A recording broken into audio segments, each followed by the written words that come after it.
Hey, this is John Gavin over at Disclosure Insight. And today I want to take a quick look at the press release that Credit Suisse put out. They announced that they're delaying publication of their annual report. So this is the essence of the presser. We're going to go right to it.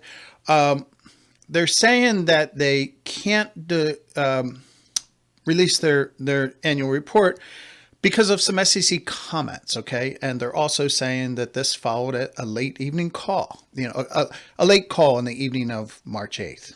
So you got the setup here. We have some SEC comments, and we received a call late in the, on the evening of March 8th. The interpretation I'm seeing out there gives you the impression that the SEC rushed to this company to stop it from releasing its annual report. I actually don't see it that way. Let's take a look at how the actual comment process works first. All right, comment letters come from the SEC's Division of Corporation Finance. So this is not an investigation this company is disclosing. At least nothing in the language tells me that it's an investigation. CorpFin has the responsibility to review public company accounting and disclosures. Under the law, they're also required to do this at least once every 3 years. And as needed, CorpFin, I call it CorpFin, sends comment letters. Actually, a lot of people call it CorpFin. Play along. CorpFin sends comment letters as needed. And this is actually important. Not everyone gets a comment letter. So sometimes the impression is everybody gets a comment letter, it's no big deal. No, everybody gets reviewed at least once every 3 years, but not everybody gets a comment letter. So the fact that Credit Suisse got a comment letter to begin with is meaningful. And the fact that it's now causing them to, well, it goes like this. If you get a comment letter, it's potentially meaningful. How meaningful it is depends on the essence of the comment letter, what they're asking about, how long the review goes back and forth. The longer it goes, the worse it is. If you get to the point where you have a filing and you have to disclose unresolved SEC comment letters, that's bad. If you get to the point where you can't even make your filing because of unresolved SEC comment letters, like is the case with Credit Suisse, that's troubling. Okay? The other thing, and now we'll go back to the presser in a moment, the impact from SEC comment letters can be long lasting. And I wanted to zero in on that because they're telling us that they're being asked about some previously disclosed revisions to cash flows from 2020 and 2019. Yawn, who cares? It's forever ago, right? No, that's not true.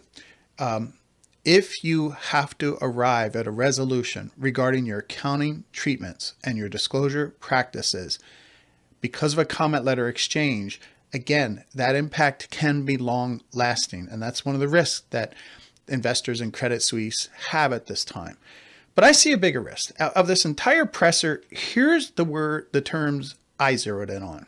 Related controls. And I'm going to call this dangerous. I don't want to see that a company's in discussions with the SEC about its controls. Think internal controls. Think problems, potential problems, material problems with internal controls. They're not saying that, but they are saying that questions about their controls were enough to hold up its annual report. That is a really big thing. So this is what I want to leave you with. First off, I think the SEC comment process has been underway for a while here. The SEC didn't just show up and say, oh my gosh, you guys quick, I'm glad I caught you. I almost missed the train. Don't put out your annual report. No, this has been going on for a while. By the way, the last time Credit Suisse had an SEC comment letter was in 2017.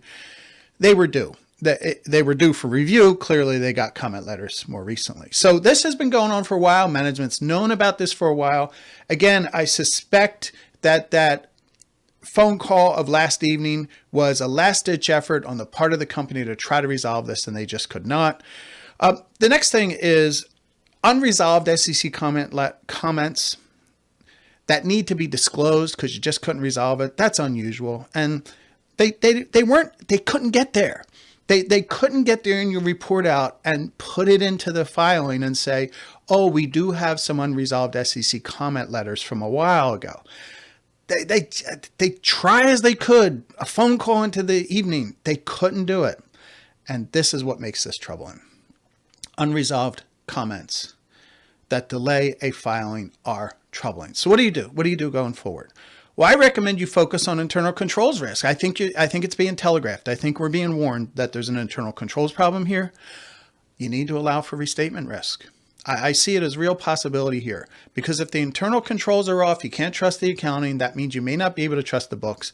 Allow for restatement risk. And even though I told you SEC comment letters come from the Division of Corporation Finance, ask if enforcement's involved. It can't hurt to ask. And the way you ask that question is say, what contact have you had with the SEC's Division of Enforcement any time in the past year or two?